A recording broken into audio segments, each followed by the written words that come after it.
All right, welcome everyone. Today we're diving deep into one of the most formidable opportunistic pathogens out there, Pseudomonas aeruginosa. Now, everything we're about to cover comes from a pretty comprehensive Gemini deep search. If you want to see all the sources for yourself, you can find a full list in the accompanying notebook document.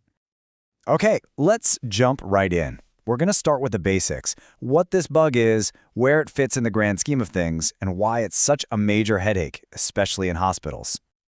And so first, let's just place it on the map. Pseudomonas aeruginosa is the type species for its whole genus, which means it's the reference point. You know, its spot on the bacterial family tree has gotten clearer and clearer over time. We've gone from just looking at its shape to using 16S rNRNA, and now we're at the gold standard, whole genome sequencing, which is really sharpening our view of its phylogeny. Okay, so let's put on our lab coats and head to the bench. How do we actually spot this thing? Well, for any microbiologist, it has a signature profile that's pretty hard to miss. So pop it under the microscope, and what do you see? It's a textbook gram-negative rod. No spores, usually pretty straight or maybe a little curved, and you'll see it zipping around thanks to that single polar flagellum. Classic stuff. Now this is where it gets really cool. These characteristics you see on the culture plate, they aren't just ID markers. They're tied directly to how nasty this bug can be. The fact it grows at 42 degrees, that's a huge clue that helps us separate it from other pseudomonads. But the pigments, man, that blue pyocyanin isn't just for color. It's a straight-up virulence factor that goes out and damages our own cells. And this right here, this is a perfect example of just how smart this bacterium is. When you see it switch from that classic fried egg look to this gooey mucoid colony, that's a huge red flag. It's basically put on its battle armor, overproducing alginate to form a biofilm. For a patient, especially someone with cystic fibrosis, this is bad news. It means the infection has dug in for the long haul and is going to be incredibly tough to get rid of. You know, after all that complexity, its biochemical profile is actually pretty straightforward, which is kind of nice.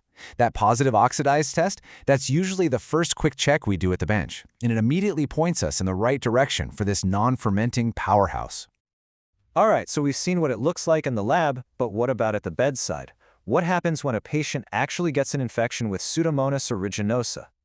Look, Pseudomonas aeruginosa is the definition of an opportunist. It's not going to bother a healthy person walking down the street. But for these vulnerable patients, it's a completely different story.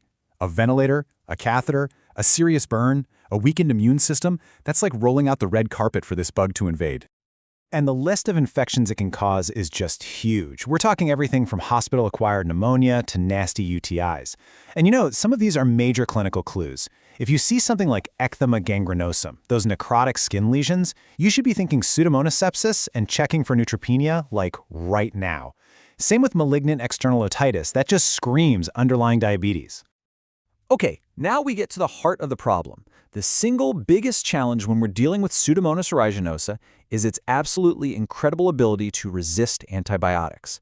This, right here, is what makes it such a nightmare on the client. Think of it like this. It comes factory installed with a 3-layered shield.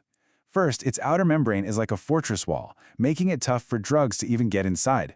Second, for any drugs that do sneak in, it has these little pumps that just spit them right back out. And third, for a whole class of our best antibiotics, the beta-lactams, it has this enzyme called AMP-C ready to just chew them up. The combination of all three makes it so intrinsically tough.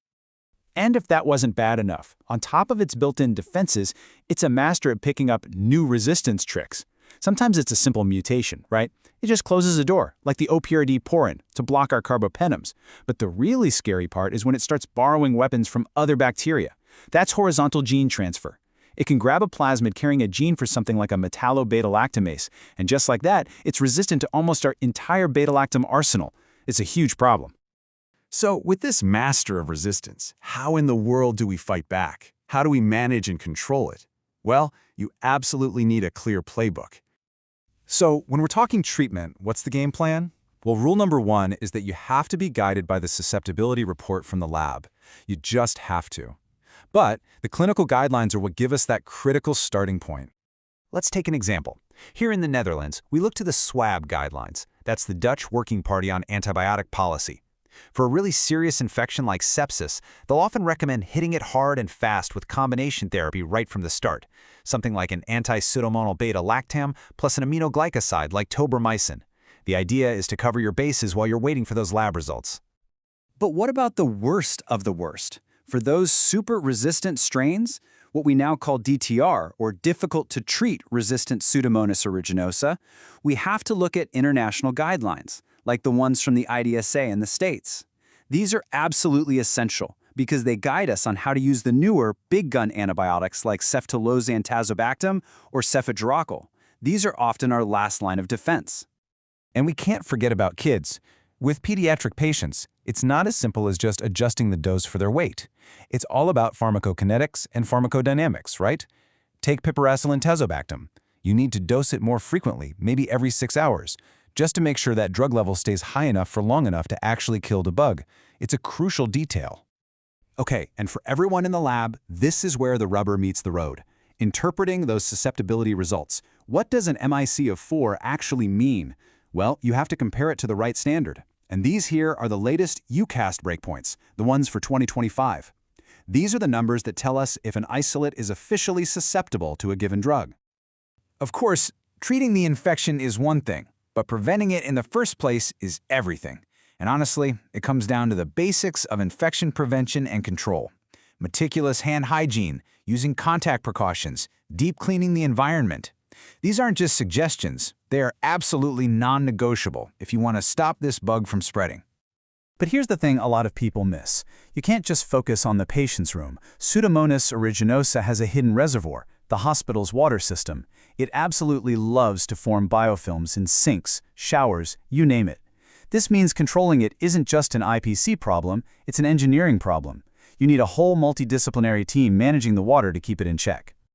And that really brings us to the big picture question. This pathogen is constantly evolving, constantly finding new ways to outsmart us. So the real challenge is, how do we make sure our own strategies, our diagnostics, our treatments, our prevention, evolve right along with it? We can't afford to stand still. So I really hope this review has been a helpful deep dive for you. If it has, do us a favor and subscribe to the channel. And please, drop your own thoughts or questions in the comments below. We genuinely want to hear from you.